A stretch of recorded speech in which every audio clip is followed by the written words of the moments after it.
Jaz sem v bistvu še zelo frišna voznica, v bistvu sem izpit naredila šele letos oktobra, v prvo sicer, ampak se mi zdi, da glede na izkušnje, ki sem jih trenutno imela, sem prevozila že kar nekaj kilometrov in bi lahko rekla, da smo Slovenci kar dobri vozniki. Me edino moti, da veliko ljudi pozablja vklopljati žmiguce, sploh v krožnih križiščih.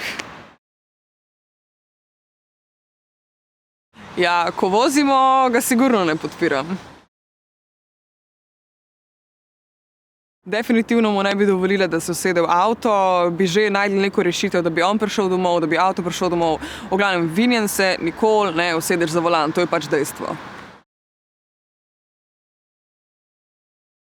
Bodite odgovorni, ne boste kul, če boste se hoteli dokazovati svojim prijateljem, da lahko vozite, tudi če ste kaj spili, tega ne delati. Tako da bodite odgovorni, odgovornost je kul, pa spoštujte sebe, spoštujte druge udeležence v prometu, ker tako lahko svet naredimo ful boljši.